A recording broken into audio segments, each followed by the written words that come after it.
नमस्कार, V news में आपका स्वागत है। मैं राजेंद्र। आइए नजर डालते हैं कुछ खास खबरों पर।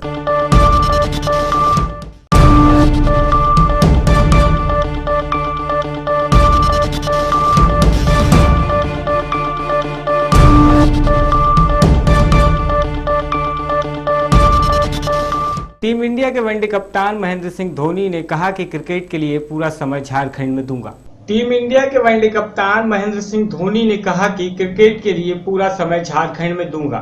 जो भी मुझे इसके बेहतरी के लिए होगा वह मैं करूंगा। शनिवार को JSCA के सीनेट हॉल में आयोजित एनुअल जनरल मीटिंग में धोनी ने उपयुक्त बातें कही। उन्होंने कहा कि हर जिले को क्रिकेट के बेहतरी के लिए आगे आना चाहिए। जब जिले में क्रिकेट का सुधार होगा तो यहाँ से क्रिकेटर खुद निकलने लगेंगे। धोनी ने कहा कि बेंच स्ट्रेट मजबूत करने की जरूरत है। सेकेंड लाइन को हमेशा तैयार व मजबूत करने की भी जरूरत है। साथ ही कहा कि जूनियर क्रिकेटरों को भी प्रमोट करें। धोनी ने कहा कि पहले के क्रिकेटरों को बहुत कम सुविधाएं मिलती थी।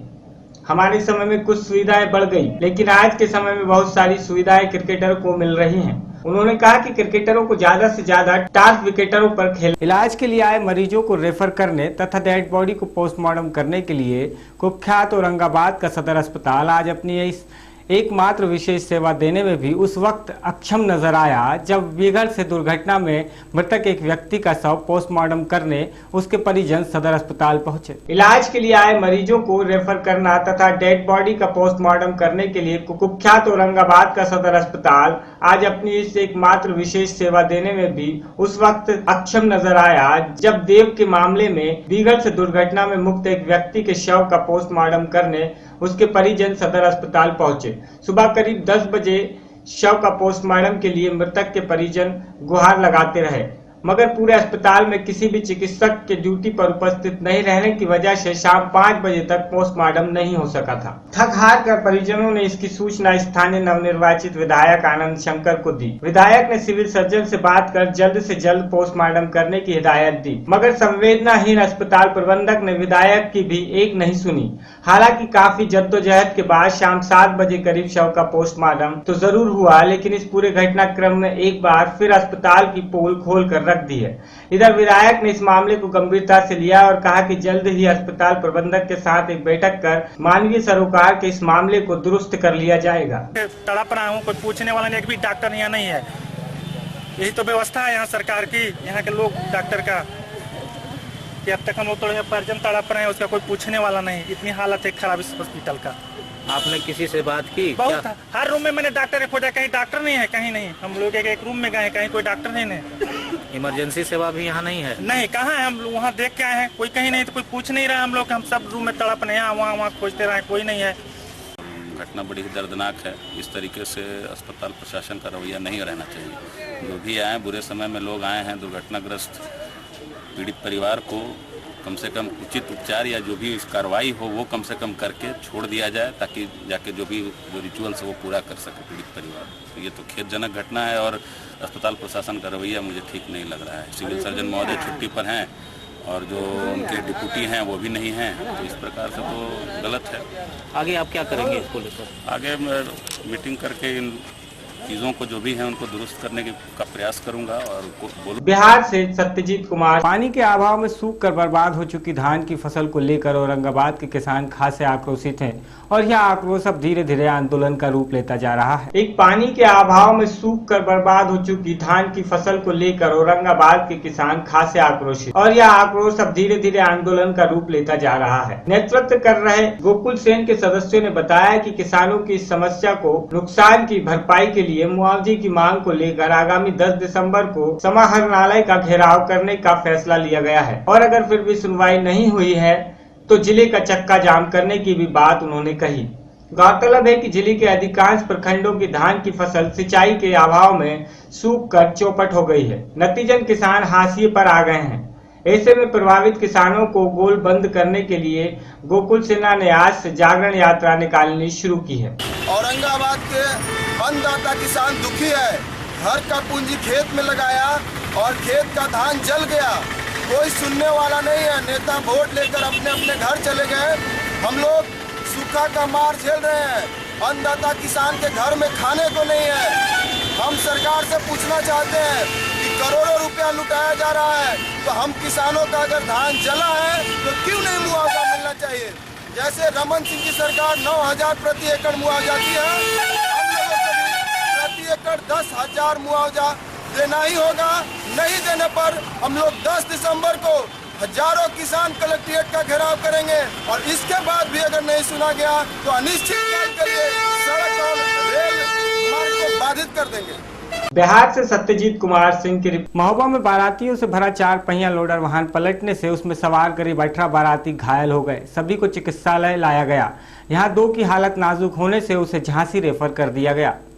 महोबा में बारातियों से भरा 4 पहिया लोड वाहन पलटने से उसमें सवार करीब 18 बाराती घायल हो गए हैं। सभी को चिकित्सालय लाया गया। यहाँ 2 की हालत नाजुक होने से उन्हें झांसी मेडिकल रेफर कर दिया गया। थाना करवई के ग्राम बरबई के पास तेज रफ्तार लोडर अनियंत्रित होकर पलट गया। लोडर में महिला और बच्चे भी थे। लोडर में तकरीबन 18 लोग सवार थे जो बारात कर लौट रहे थे। हमीरपुर जनपद के ग्राम चोलीपुरवा से बारात महोबा आई थी। शादी समारोह के बाद सभी बाराती अपने अपने वाहन से वापस लौट रहे थे। बारात को ले जा रही पिकअप वाहन पर 18 बाराती जा रहे थे। तभी बरबाई के पास वाहन अनियंत्रित होकर पलट गया, जिसमें सवार 3 बच्चे 4 महिलाओं सहित 18 लोग घायल हो गए, जिन्हें इलाज के लिए जिला अस्पताल भर्ती कराया गया, जहाँ 2 की हालत नाजुक देखकर डॉक्टरों ने झांसी मेडिकल रेफर कर दिया। एक पिकअप गाड़ी पलट गई है। कितने लोग इंजर्ड हैं और कितने रेफर किए? लगभग 13 मरीज यहाँ आए हैं, तो ज़्यादातर स्टेबल है, ठीक है, इलाज चल रहा है। एक सीरियस था, सर में चोट की बेहोश होने की संभावना थी और प्राण से खून बह रहा था, उसको भेज दिया है मेडिकल में। एक और है, उनके कंधे में ज़्यादा चोट है, शायद वो बात। महोबा से इजराइल कुरैशी की। मऊ में स्क्वाड टीम ने कोतवाली पुलिस के साथ मिलकर चोरों के एक गिरोह का पर्दाफाश करते हुए 3 वाहन चोरों के ढेकुलिया घाट के पास से गिरफ्तार कर 9 मोटरसाइकिल बरामद की है। पुलिस अधीक्षक शिव प्रसाद अध्यक्ष द्वारा वाहन चोरों का पर्दाफाश करने के लिए स्क्वाड टीम को निर्देशित पर वैज्ञानिक संसाधनों का प्रयोग करते हुए कोतवाली पुलिस के साथ वाहन चोरों के एक गिरोह का पर्दाफाश करते हुए 3 वाहन चोरों को ढेकुलिया घाट के पास से गिरफ्तार कर 9 मोटरसाइकिल बरामद की गई है। बाइक किने हैं? बाइक किने हैं? खरीदे हो? कितने में खरीदे हो? 1750 में। 1750। 1750 रुपए में गाड़ी मिलती है? गलती हो गई। क्यों गलती की है? जानते थे? क्या बताया था बेचने वाले ने? तो वही बेचे थे मुझको। तो क्या कह के बेचे थे? कहते ले लो, जो पैसा वाला दे कर ले लूंगा। तो कितना पैसा दिए थे? 1750। पैसा रुपया कहाँ से ले आए? सर मेरे पापा देते थे, वो ये सब रखे थे। अब वो कहाँ है? अब काम पर सब्जी का दुकान है। तुम क्या काम करते हैं? तो हम पढ़ते हैं। किस क्लास में? हाई स्कूल से देना है पेपर। जब हाई स्कूल में पढ़ते हो तो गाड़ी चलाने का शौक कहाँ से आता?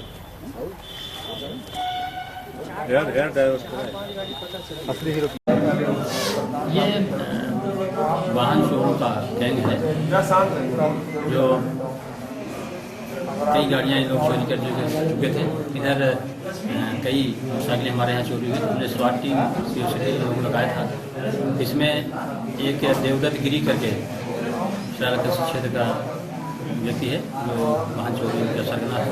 इसी के साथ साथ 2 और लड़के थे जो पकड़े गए। इनके कब्जे से 9 मोटरसाइकिलें बरामद हुई हैं और इनके विरुद्ध वैधानिक कार्रवाई की जा रही है। मऊ से आरिफ रिजवी। मऊ जिले के सत्र एवं जिला न्यायालय में उस समय हड़कंप मच गया जब एक तेज धमाका हुआ। तेज धमाके की आवाज सुनते ही वकीलों में अफरा तफरी मच गई और सब इधर उधर भागने लगे। जिले के सत्र एवं जिला न्यायालय में उस समय हड़कंप मच गया जब एक तेज धमाका हुआ। तेज धमाके की आवाज सुनते ही वकीलों में अफरा तफरी मच गई और सब इधर उधर भागने लगे। इस घटना की सूचना मिलते ही मौके पर एसपी शिव प्रधान उपाध्याय सहित सीओ और कोतवाली मौके पर पहुंच गए और मौके का जायजा लिया। पेरिस हमले के बाद से ही पूरे देश में हाई अलर्ट जारी है और देश की तमाम खुफिया एजेंसी सक्रिय हो गई हैं ताकि देश में दोबारा 26/11 जैसी घटना न हो सके। लेकिन जिले की हकीकत कोसों दूर है। जिला अति संवेदनशील जिले में आता है, लेकिन यहाँ कोई भी सुरक्षा के उपाय नहीं किए जा रहे हैं। यहाँ की इंटेलिजेंस यूनिट भी पूरी तरह फेल साबित हो रही है। कोर्ट परिषद में हुआ धमाका तेज था, लेकिन कोई हताहत नहीं हुआ और एक बड़ी वारदात होने से बच गई। नहीं तो आज एक बड़ी घटना हो सकती थी जिसमें कई जानें भी जा सकती। धमाके के बाद वकीलों में अफरा तफरी का माहौल देखने को मिला और वकील जगह जगह इकट्ठे होकर इस घटना की चर्चा करते नजर आए। वहीं पुलिस अधीक्षक की माने तो दीवानी कचहरी में धमाका हुआ, लेकिन बम नहीं फटा है, इसकी जांच की जा रही है। वहीं जब हाई अलर्ट के बारे में पूछा तो कहा कि जो लोग बाहर से आ रहे हैं उनको चेक करके जनपद में प्रवेश किया जा रहा है। यहाँ हम लोग अपना काम कर रहे थे तब तक बम फटने की आवाज़ आई जी जी, और धुआं भी निकला है उसमें से। कुछ अफरा तफरी हुई है। इसके बाद फिर पुलिस के लोग आए हैं, दूर दूर से देखे हैं, वो भी अंदर अभी पता नहीं वहाँ कोई पहुँच पाया है कि नहीं। जो क्लाइंट बैठे हुए हैं बरामदे में वो बता रहे हैं, उसी के पीछे वो बैठे हैं, वो बता रहे हैं कि आवाज़ भी हम लोगों ने देखा है, सुना है, और धुआं भी। कचहरी में अभी मैं कैंपस में ही है, कैंपस के बाहर, बिल्डिंग के बाहर एक आवाज़ सुनाई दी थी। जैसा लोगों ने बताया, जैसे हम लोग आगे देखे कोई निशान कहीं कुछ नहीं है, और इसको और तहकीक की जा रही है। कोई बम फटने की कोई निशान यहाँ पर नहीं है और ना ही किसी ने देखा है। तो कुछ आवाज़ हुई है, उसकी तहकीकात के इसमें कार्रवाई की जा रही है। शहर में कुछ लिए चेकिंग कराई जा रही है लगातार। बेहतर के जो भी बाहरी लोग हैं उन पर दृष्टि बनाए रखें। एक एक व्यक्ति का वेरिफिकेशन हो रहा है और जो भी इस तरह गलत पाएंगे उनकी विरुद्ध कार्रवाई की जाएगी। ठीक, शुक्रिया। मऊ से आ रही फिलहाल खबरों में इतना ही। मुझे दीजिए इजाजत। नमस्कार।